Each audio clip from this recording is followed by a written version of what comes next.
புதிர்கள், அறிவியலால் இன்னும் விளக்கப்படாத அதிசைகள், இவை அனைத்தையும் தமிழில் அறிய வரவேற்கிறோம்.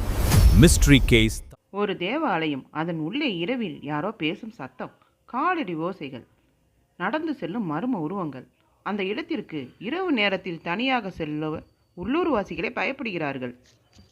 இந்த தேவாலயத்தில் உண்மையிலே ஆவி சுற்றித் திரிகிறதா, அல்லது பல நூற்றாண்டுகளாக பரவி வந்த ஒரு கதையின் மக்கள் இன்னும் நம்பிக்கொண்டிருக்கிறார்களா?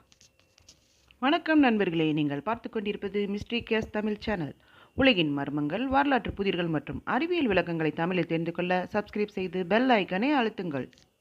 இன்றைய வீடியோவில் கோவாவில் உள்ள த்ரீ கிங் சர்ச் மர்மத்தை பற்றி பார்ப்போம். இந்த தேவாலயம் தெற்கு கோவாவில் உள்ள கன்சோவ்லிம் கிராமத்தின் அருகே குலிம் என்ற மலையின் உச்சியில் அமைந்துள்ளது. இது 1599ஆம் ஆண்டு போர்த்துகீசிய ஆட்சியின் போது ஜேஸ்ட் பாதியார் பிரான்ஸ் கோன்சோலோ கார்வால்ஸ்கோ என்பவரால் கட்டப்பட்டது. இந்த பாரம்பரிய போர்த்துகீசிய பாணியில் சிறிதாகவும் எளிமையாகவும் நேர்த்தியாகவும் கட்டப்பட்டுள்ளது இந்த தேவாலயம். விவிலியத்தின்படி இயேசு கிறிஸ்து பிறந்தபோது அவரை தேடி வந்த தங்கமடி, தூபம், வெள்ளை போலம் போன்ற காணிக்கைகளை வழங்கிய 3 ஞானிகளை நினைவுகூரும் வகையில் இதற்கு 3 கிங் சர்ச் என்று பெயர் வந்தது. ஒவ்வொரு ஆண்டும் இங்கு எப்பானி எனப்படும் 3 அரசர்களின் திருவிழா மிகவும் விமர்சையாக கொண்டாடப்படுகிறது.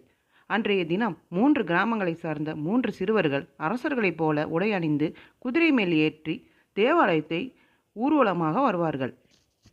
இந்த தேவாலயத்தை சுற்றி அடர்ந்த மரங்கள், கீழே அழகான கிராமங்கள். பகலில் இது மிகவும் அமைதியாக இருக்கும். ஆனால் இரவு வந்தவுடன் இந்த இடத்தின் சூழ்நிலையே மாறிவிடுகின்றது என்று உள்ளூர்வாசிகள் கூறுகிறார்கள். பலர் இரவில் அங்கு செல்ல மறுக்கிறார்கள். இந்த திருவிழாவில் ஆயிரக்கணக்கான மக்கள் அந்நாளில் அந்த தேவாலயத்திற்கு வருகிறார்கள். ஆனால் திருவிழா முடிந்ததும் இரவு வந்ததும் அந்த இடத்தை விரைவாக விட்டு வெளியேறுவதே நல்லது என்றும் பலர் நம்புகிறார்கள்.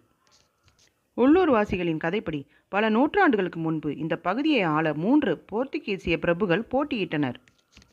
அந்த 3வரில் ஒருவர் ஹோல்கர் அதிகாரத்தை தனக்கே வைத்துக்கொள்ள திட்டமிட்டார். ஒரு நாள் மற்ற 2வரையும் விருந்துக்கு அழைத்தார். அவர்களுக்கு எந்த சந்தேகமும் இல்லாமல் அவர்கள் விருந்தில் விஷம் கலக்கப்பட்டது. சிறிது நேரத்தில் 2வரும் உயிரிழந்தனர். அதிகாரம் முழுவதும் ஒருவரிடமே சென்றது. ஆனால் மக்கள் உண்மையை அறிந்தனர். அவர்கள் கொந்தளித்தார்கள். தப்பிக்க முடியாது என்று உணர்ந்த அந்த மன்னன் அவரும் விஷம் அருந்தி தற்கொலை செய்து கொண்டதாக உள்ளூர் புராண கதைகள் கூறுகிறது. இவ்வாறு 3 பேர் மரணமும் ஒரே இடத்தில் இணைக்கப்பட்டுள்ளது. அவர்களின் மரணத்திற்கு பிறகு அவர்களின் உடல் தேவாலயத்திற்கு அருகிலேயே அடக்கம் செய்யப்பட்டதாக உள்ளூர் மக்கள் நம்புகிறார்கள். இன்றும் அந்த பகுதியில் பழமையான கல்லறைகள் இருப்பதாக கூறப்படுகிறது. பல ஆண்டுகளாக அந்த இடத்தை பற்றி பல கதைகள் பரவி வருகின்றன. சிலர் இரவு நேரத்தில் அந்த கல்லறைக்கு அருகில் சென்றால் யாரோ பின்னால் நடந்து வருவது போன்ற உணர்வு ஏற்படுவதாக கூறுகிறார்கள். மற்றும் சிலர் திடீரென குளிர்ந்த காற்று வீசும், யாரோ தோளில் கை வைத்தது போல் இருக்கும் என்று தங்களுடைய அனுபவங்களை பகிர்கிறார்கள். இவை அனைத்தையும் உறுதிப்படுத்த ஆதாரங்கள் எதுவும் இல்லை. இந்த தேவாலயத்தை பற்றிய மிகவும் பிரபலமான கதை என்னவென்றால், இரவு நேரங்களில் அங்கு மனிதர்கள் பேசுவது போல் சத்தம் கேட்கும் என்பதாகும். சில நேரங்களில் 3 பேர் சண்டையிடுவது போலவும், சில நேரங்களில் யாரோ மெதுவாக பிரார்த்தனை செய்வது போலவும், சிலர் சிரிப்பு சத்தம் கேட்பதாகவும் கூறுகிறார்கள். ஆனால் அந்த நேரத்தில் தேவாலயத்தின் உள்ளே யாரும் இருப்பதில்லை. பல சுற்றுலா பயணிகள் இந்த கதையை கேட்டுவிட்டு இரவில் அங்கு சென்று பார்க்க முயன்றுள்ளனர். சிலர் எந்த விசித்திரமும் இல்லை என்று கூறுகிறார்கள். சிலர் ஏதோ விளங்க முடியாத உணர்வு தோன்றுவதாகவும் தெரிவிக்கின்றனர். சில புகைப்பட கலைஞர்கள் அந்த உருவத்தை கேமராவில் பதிவு செய்ய முயன்றனர். ஆனால் இதுவரை உறுதியான ஆதாரங்கள் எதுவும் வெளியாகவில்லை.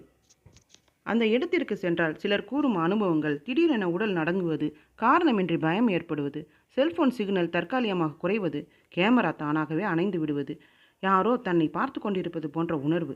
இவற்றில் பலரும் அறிவியல் விளக்கங்கள் இருக்கலாம். ஆனால் சில அனுபவங்கள் மக்களுக்கு இன்னும் மர்மமாகவே தோன்றுகின்றது. கோவாவில் வயதான சிலர் சூரியன் மறைந்த பிறகு அந்த மலைக்கு தனியாக செல்லாதீர்கள் என்று எச்சரிக்கிறார்கள். அவர்களின் நம்பிக்கைப்படி 3 அரசர்களின் அமைதியற்ற ஆய்வி இன்னும் அங்கு சுற்றித் திரிகின்றன என்று நம்பிக்கை தலைமுறையாக பரவி வருகிறது. இது உண்மையா அல்லது வெறும் நாட்டுப்புற கதையா? இதற்கான பதில் எதுவும் இன்னும் கிடைக்கவில்லை.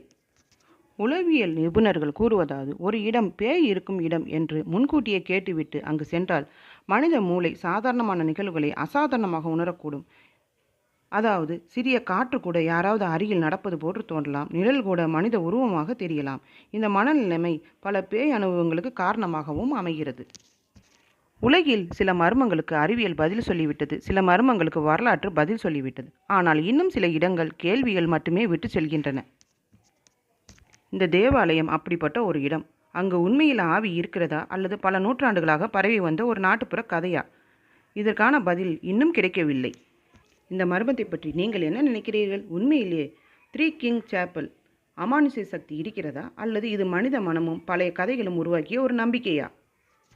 இந்த வீடியோ உங்களுக்கு பிடித்திருந்தால் லைக் செய்யுங்கள். உங்கள் கருத்துக்களை கமெண்டில் பதிவு செய்யுங்கள். மேலும் உலகின் மர்மங்களை பற்றி தமிழில் தெரிந்து கொள்ள மிஸ்ட்ரி கேஸ் தமிழ் சேனலை சப்ஸ்கிரைப் செய்யுங்கள். அடுத்த வீடியோவில் இன்னும் ஒரு சுவாரஸ்யமான உலக மர்மத்துடன் சந்திப்போம். நன்றி, வணக்கம்.